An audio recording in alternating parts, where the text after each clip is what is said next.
Happy New Year, friends! It's Danielle with Schoolhouse Rud, and I have 2 crafts for you today, along with a product test and review, all coming from the Dollar Tree. First up, we're going to make this gorgeous riser tray. So to do that, you will need a pack of these 3 block cubes.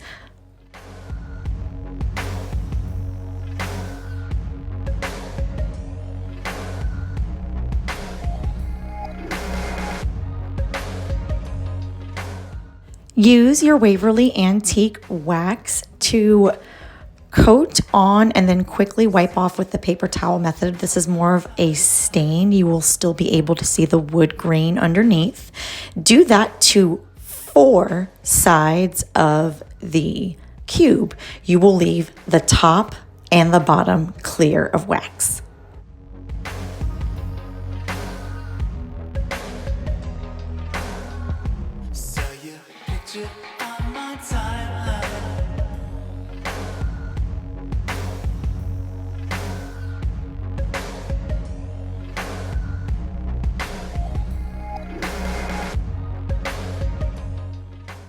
As soon as I saw this, I immediately thought of a riser or a tiered something. So you're going to want to wax the edge as well as the tops of the beads and in the middle of the tray to your desired look. Then you'll take your 3 wooden cubes once they are done drying and give them a generous amount of wood glue. You're going to glue them down in a Y shape, and you're going to want to ensure that a flat side of the cube is facing outward to the edge of your circle. You don't want a corner to be sticking out. You want to be able to see a flat face of the cube when this is standing up.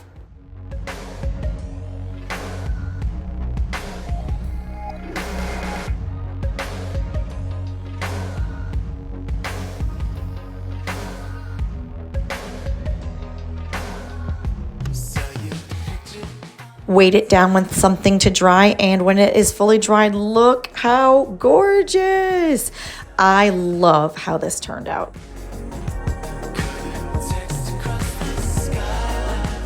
Hopefully I'm not the absolute last person to jump on this bandwagon, but I literally just found this today at a Dollar Tree that I don't normally frequent, and it says that it is a fabric grip. So this is literally a dupe for a Cricut mat, and I'm kind of curious. It doesn't say really like strong grip or whatever, but judging by the fact that it is a fabric grip, I'm going to assume that it is a strong grip. So I want to actually review it and test it out. So out of the packaging, it appears very similar to a standard mat from Cricut. It does have the transparent little film here, and that's pretty sticky. I'm actually looking forward to it for maybe the faux leather and things like that. I'm not sure that I would be brave enough to cut fabric things. Maybe felt, I don't know. But this is actually, I'm liking how sticky it is, and I'm actually going to chance it now. I'm going to make some numbers for this project. So I'm going to actually use regular vinyl on here and just see how well it holds up. And if it holds up, then great, it's a spare mat. And if not, then it is a bona fide work surface mat. So let's see. Okay, I have some really pretty gold foily stuff that I had scraps of. So we're gonna try that on this pink cutting mat from Dollar Tree. Okay, this is a first use. That was the very first peel of the plastic backing off of it. It says fabric grip, so we're gonna see just how it does. If it ruins this piece of vinyl, then oh well, my bad. So, okay, I think I need to position that again. Okay.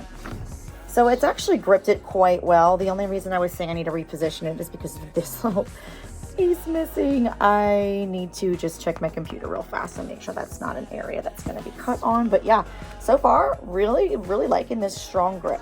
I'm going to set my dial on my Cricut to vinyl because it was on heat transfer for all the shirts I was making. And now I'm going to load it and let's see how it comes out.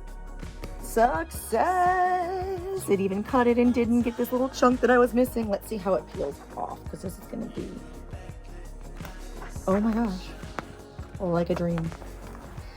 Okay, so remember, this is a fabric grip, it says, but oh my, this is just regular good old vinyl. And I just did a quick design for a craft on this golden foil, and wow. I guess I won't be using this just for a little crafting little mat, because this is actually really good. Go spend the $1.25 on this. Next, let's make this gorgeous New Year's midnight clock wreath. So obviously you're going to need a wreath form. I got the only circular one I could find today, and it is a 14-inch. Now, the thing I like about this size is that it fits these little plastic charger plates just perfectly on the inside rung. And this is how I want this to sit, so I can actually secure it to the back. I haven't decided quite yet what I'm gonna do, but I can secure this bottom rung all the way around. I think I'm gonna use a combination of hot glue, E6000, maybe a couple of zip ties here and there, but I want the charger plate to essentially sit right inside of that rung like this, and then we will have all of the mesh all the way around. First things first, I went and made the numbers and the arrows for the clock on my Cricut, and I start always by doing the top, the bottom, and the left and the right. And this allows for spacing so that I can put the 1, the 2, and the 4 and the 5, etc. And everything will be spaced out kind of semi-perfectly. So I will go ahead and apply the rest of those numbers now, and then we will attach this to the wreath form. That looks so good. So when you flip it over and you flip the wreath form over, it's almost a perfect match to where this bottom rung will line up. I mean, it doesn't look like it now, it's not sitting on it, but when you flip it over, obviously it will sit right in. So think about that when you are securing the wreath form to the plate. I think I'm going to try a couple of different methods and get back to you with what actually works. I decided I would tape down some zip ties.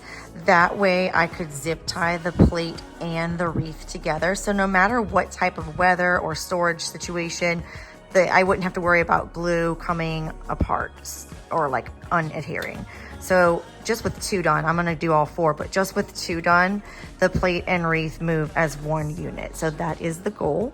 And I'm gonna finish securing these and get started cutting up my deco mesh.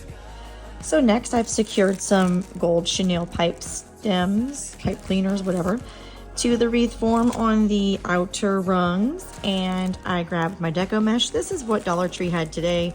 It is December 30th and we have beach stuff out. I don't know if this is left over from last year or they're just getting ahead on their stuff for this year, but either way, I'm kind of limited to what they have in stock, and I wanted champagne and navy for my main colors, and this was as close as I was going to get to find multiple rolls of that theme.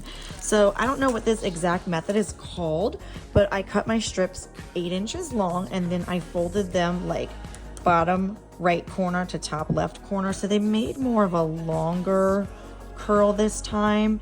I'm not quite sure what that method is called. Each time I make a deco mesh wreath, I like to try a different method so I can just kind of find what I like and work with that. So this is kind of a twist on the way I've been doing it. I've been rolling it end to end, but now we're doing it this way, so they'll be longer, and I think I'll like this better. I already can tell that I like the points better. I'm gonna grab a bunch at a time and secure them in these places, and then I will see what that looks like and where I want to go from there.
I changed my mind and decided to use 5 on the innermost rung, and you'll see why when it's done. So here's what we are looking like at this point. We have done all of the mesh around.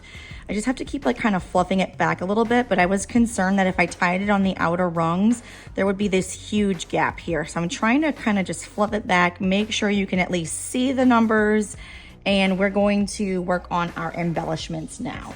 So I have this giant champagne popper, and I love the gold. I just didn't want this label, so I actually just grabbed a piece of vinyl and I'm just gonna stick it to the paper. Nothing fancier over the top here. I just want to cover that label, and then with that same gold foil, I actually cut out Happy New Year, and I'm going to place it here. Then I'm going to work on securing this to the wreath form by attaching it with one of the golden chenille stems that you cannot see right now because of all of the deco mesh. So I will be back when I have completed that task. So here is that part, and I'm going to secure it with one of the golden chenille stems already on the wreath form.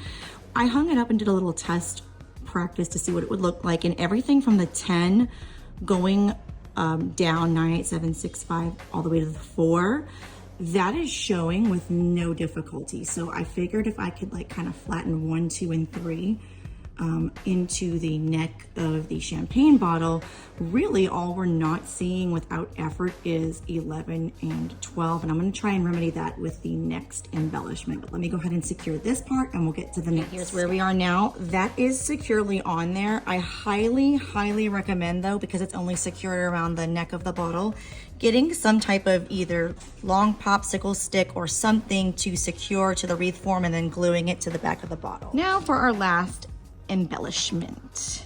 Look at the glitter everywhere. We are going to paint the inside of the champagne flutes, and I would like for them ideally to lay maybe like crisscrossed or something like this on the wreath. We'll see kind of how it ends up, but I am going to paint it slightly at a slant so it looks like the champagne flute is tilting for a clink. So we have this color. It's a metallic. It's actually called champagne gold. How perfect is this? And of course the bubbly's got to have a little bit of bubbles and like a little white foam ring at the top. So I'm going to barely just tap on some of this to make it a little bit more realistic looking.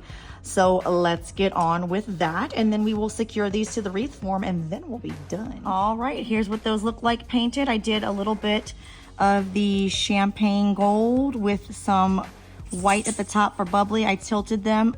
Not super fond of the method of painting the inside of the glasses. I'm gonna have to do something different next time, but running out of time here and just kind of want to get the wreath put together and on the front door. So I'm gonna go attach them with these clear zip ties and I'll show you the final result.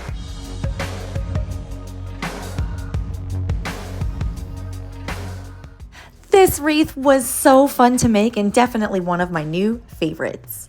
Well, guys, that's it. We've made it to the end of 2024. Let's all try to have a great new year and be kind to one another in 2025. Let me know in the comments below if you made either of my crafts or check out this Cricut mat. Happy New Year!